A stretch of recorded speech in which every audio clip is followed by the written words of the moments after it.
Focus. Nick's telling us to focus. All right, welcome into Nashville here. Keith Farmer, Maggie Davis. We're just outside of Bridgestone Arena, Kentucky, getting ready to finally play a first-round game in the SEC tournament. It will be the last one, right, of the tournament, the first round. Oh, it's a second-round game. Yes. Yes, correct. The last game of tonight.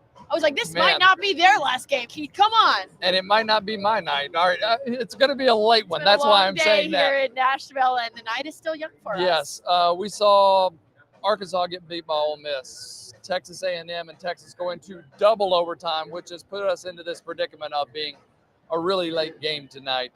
The game before, Missouri and Mississippi State, I don't know, there are 15 minutes to go in the first half.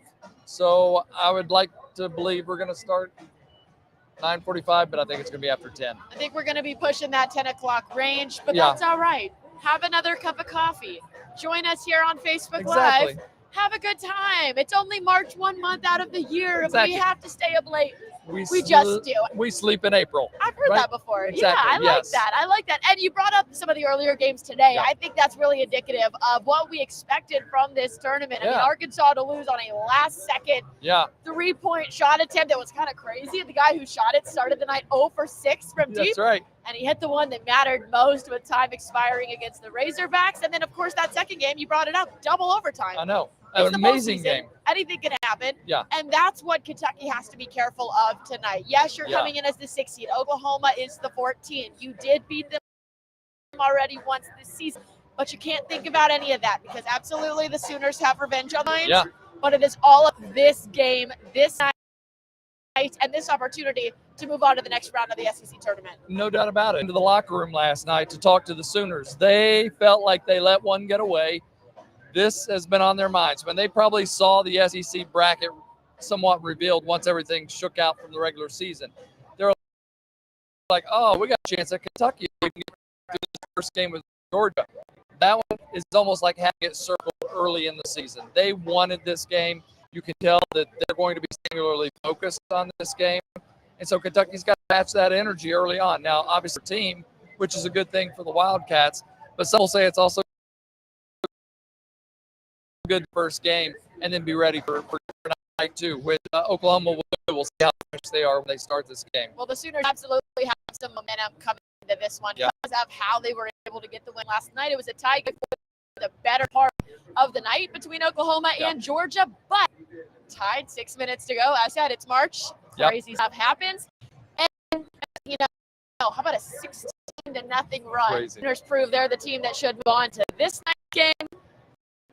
It's a quick turnaround, but they absolutely have the momentum of a big win. Jeremiah Fears, the fabulous freshman for the Sooners, had 29 points last night. He should be feeling good today. He's got a quick release from 3-point range. He's also very shifty out there. So you see him getting by some opponents easily. So it's going to take a team effort. I heard he was telling the fans earlier when we were up there that to take a team effort to get that done. We were there.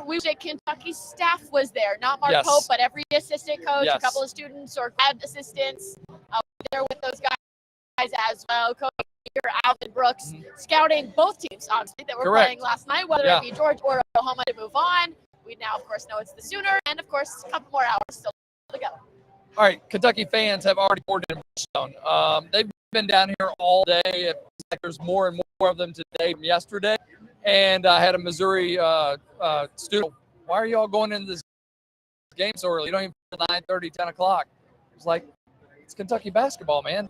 That's what they do. They want to basketball. Yes. They're going to take in every game, but they're going to cheer for their Wildcats, right? And that's what's going to happen tonight. And there's been so much energy around in particular. First year with Mark Pope, we spent the better part of the morning and early afternoon on Broadway. And over and over again, I heard fans tell me, this year is still different. It's made it fun again. Mark Pope has given me hope again. Yeah. I have a coach who's going to hang a banner here in Nashville again.